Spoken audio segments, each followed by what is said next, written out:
नमस्ते बच्चों। मैं मनीषा गोखले आशीष हिंदी क्लासेस में आप सभी का स्वागत है। आज हम पढ़ने वाले हैं आपकी टेक्स्ट बुक रेवा से पहला चैप्टर, जो कि एक कविता है, पोयम है, जिसका नाम है मेरी भी आभा है इसमें। मतलब मेरी भी चमक, मेरा भी योगदान है इसमें। तो इस कविता को लिखा है कवि नागार्जुन जी ने। तो कविता शुरू करने से पहले नागार्जुन जी के बारे में जान लेते हैं। नागार्जुन का जन्म सन 1911 में बिहार के दरभंगा जिले में हुआ था। मतलब इनका बर्थ प्लेस है दरभंगा डिस्ट्रिक्ट, जो कि बिहार की है। इनका ओरिजिनल नेम था वेदनाथ मिश्र, लेकिन हिंदी लिटरेचर में, साहित्य जगत में ये नागार्जुन के नाम से फेमस हुए, प्रसिद्ध हुए। और इन्होंने हिंदी और मैथिली दोनों भाषाओं में कविताएं लिखी। हिंदी और मैथिली दोनों लैंग्वेजेस में इनकी पोएम्स मिलती हैं। इन्होंने अपनी कविताओं में किसान, मजदूर और आम आदमी के जीवन को बड़ी सरलता और सच्चाई से व्यक्त किया है। इनकी भाषा सीधी, सरल और दिल को छू लेने वाली है। तो मतलब इनकी जो पोएम्स है उसका टॉपिक रहा है किसान, फार्मर्स, मजदूर, वर्कर्स और आम आदमी, कॉमन मैन। और बहुत ही इजी लैंग्वेज में, बहुत आसान तरीके से एंड सच्चाई बताई है, ट्रुथ बताया है इन्होंने।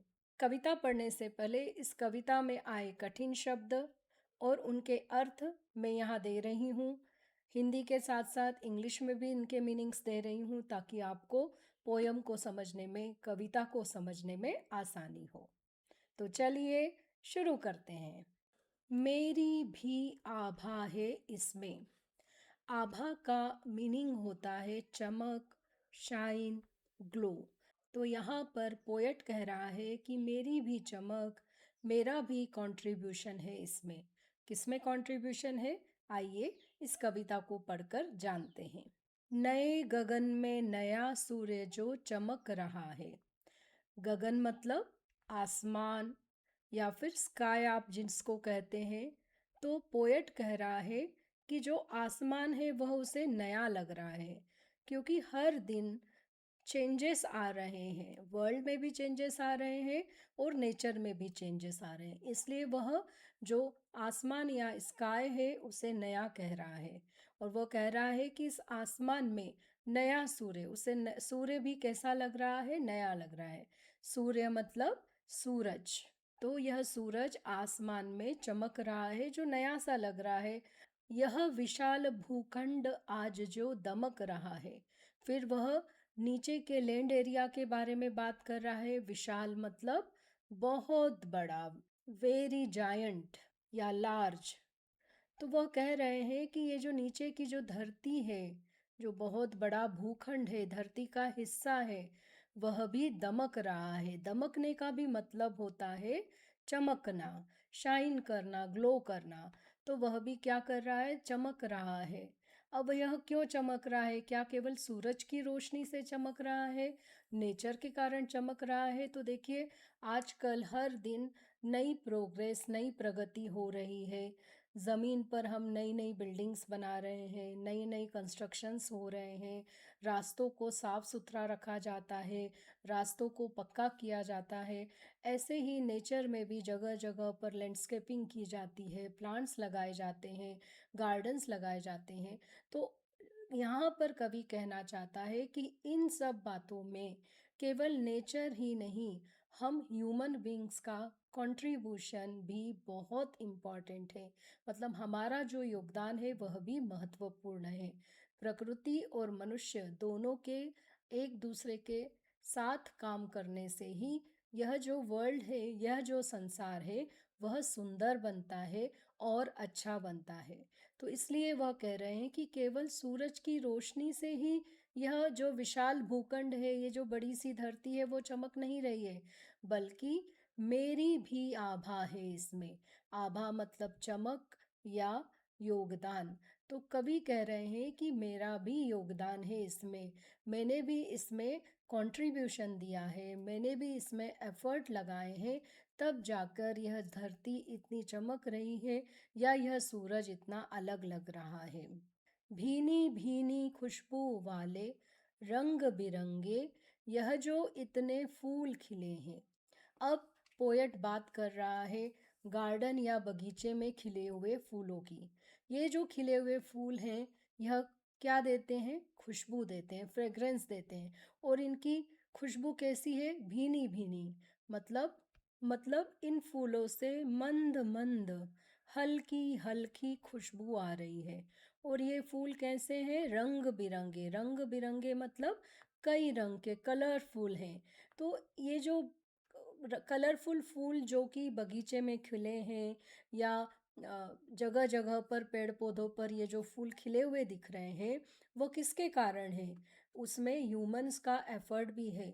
जब एक कॉमन मैन या फिर एक गार्डनर मतलब माली इन पौधों को समय समय से प्रॉपरली पानी देता है, समय समय पर उनमें खाद डालता है, उनकी देखभाल करता है, तब जाकर उन पौधों पर सुंदर फूल आते हैं। इसलिए कवि कह रहे हैं कि कल इनको मेरे प्राणों ने नहलाया था, कल इनको मेरे सपनों ने सहलाया था। तो वो कह रहे हैं कि कल मैंने इन पौधों को अपने प्राणों से, अपनी शक्ति से पानी दिया था, मतलब नहलाया था, मतलब उन्हें बाथ दिया था। कब, कैसे बाथ देंगे पौधों को? जब हम उन पर पानी डालेंगे।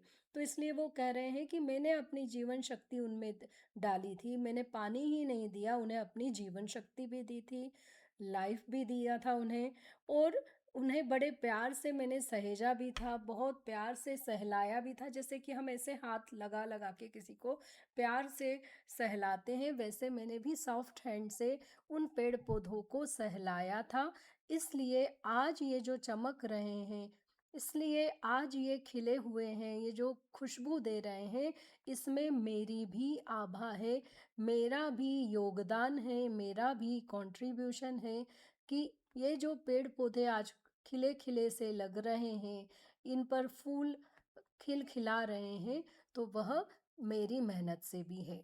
तो यहाँ पर पोएट बार बार यह कहना चाहते हैं कि जो कॉमन मैन हैं या जो मज़दूर, जो वर्कर्स होते हैं, जो साफ़ सफाई करते हैं, कंस्ट्रक्शन वर्क करते हैं, या फिर जो माली है, जो गार्डनर है, जो पेड़ पौधों की देखभाल करते हैं, बगीचे लगाते हैं, या फिर जो किसान है, जो फार्मर है, जो फसल उगाते हैं और हम सभी के लिए अनाज या फूड ग्रेन्स यूज़ करते हैं, उत्पन्न करते हैं, इन सभी लोगों का बहुत बड़ा कंट्रीब्यूशन या योगदान है। उनकी भी हर चीज़ में, हर जगह आभा या चमक है। इन पंक्तियों का या इन लाइंस का एक्सप्लेनेशन या व्याख्या मैं यहाँ पर दे रही हूँ। आगे पढ़ते हैं। पकी सुनहली फसलों से जो अब की यह खलिहान भर गया। अब पोएट बात कर रहा है फार्मर्स की या किसानों की और उनके खेतों की। अब खेतों में क्या दिखाई दे रहा है पोएट्स को?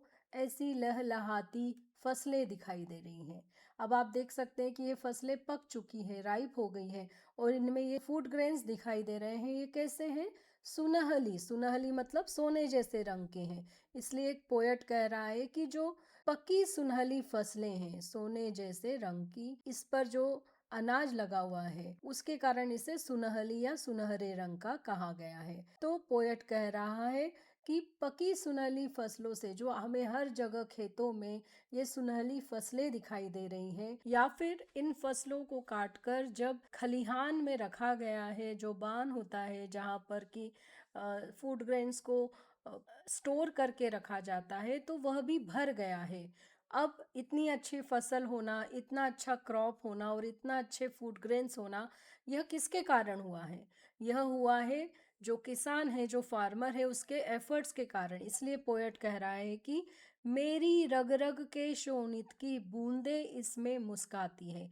मतलब उसने जो हार्ड वर्क किया है, उसका जो खून और पसीना बहा है मेहनत करके, तो जो उसने मेहनत की है, उसका जो खून पसीना बहा है, खून पसीना बहना मतलब बहुत मेहनत करना। तो वह कह रहा है तो मेरे रग रग की मतलब मेरे नस नस की, मेरे वीन्स की शोणित, शोणित मतलब खून की जो बूंदें हैं वो आज इन फसलों में चमक रही है, इसमें मुस्कुराती हुई नजर आ रही है। मतलब मैंने जो मेहनत की है उसका रिजल्ट है कि आज क्रॉप बहुत अच्छी हुई है, फसल बहुत अच्छी हुई है।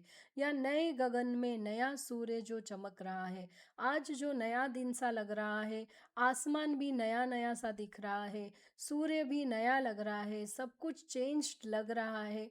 और जो सूरज चमक रहा है, शाइन कर रहा है, या फिर ये जो विशाल भूखंड है, ये बड़ी सी धरती का पार्ट है जो कि आज चमक रहा है, बड़ा सुंदर दिख रहा है, क्योंकि यहाँ पर जो मजदूर लोग हैं, जो वर्कर्स हैं, जो कॉमन मैन हैं, या फिर जो माली है, वो लोग एफर्ट करते हैं, साफ सफाई रखते हैं, कंस्ट्रक्शंस करते हैं, बगीचे लगाते हैं, लैंडस्केपिंग करते हैं, जिसके कारण कि हमें संसार या धरती बहुत सुंदर दिखाई देती है। तो उसमें मेरी भी आभा है, मतलब इस कॉमन मैन का कंट्रीब्यूशन या योगदान भी है, और इसे भूलना नहीं चाहिए। मतलब जिस तरह से हमारी लाइफ में नेचर की बहुत इम्पोर्टेंस है और नेचर का बहुत अधिक कंट्रीब्यूशन है, वैसे ही नेचर को अच्छा रखने में हम ह्यूमंस का भी बहुत बड़ा कंट्रीब्यूशन है, बहुत बड़ा योगदान है। ना केवल नेचर बल्कि इस सोसाइटी को या इस समाज को सुंदर बनाने में और अधिक प्रोग्रेस करने में भी जो कॉमन मैन है, जो सामान्य जन सामान्य है, या जो मजदूर है, जो वर्कर्स हैं, या फिर जो किसान है, जो फार्मर है, जो हम सभी के लिए खाना उत्पन्न करता है, भोजन प्रोवाइड करता है, उन सभी का बहुत बहुत इम्पोर्टेंस है। तो कवि नागार्जुन ने इस पोयम के द्वारा समाज में और प्रकृति में इन कॉमन मैन या आम आदमी, मजदूर, किसान, इन लोगों के इम्पोर्टेंस को या महत्व को इस कविता के द्वारा बताया है। इन पंक्तियों मीन्स इन लाइंस का भी एक्सप्लेनेशन या व्याख्या मैं यहाँ पर दे रही हूँ। आपको मेरा यह वीडियो कैसा लगा, कमेंट में ज़रूर लिखें। अगर आपने मेरे चैनल को सब्सक्राइब ना किया हो तो ज़रूर सब्सक्राइब करें। आप किन टॉपिक्स पर वीडियो देखना चाहते हैं यह भी बताएं।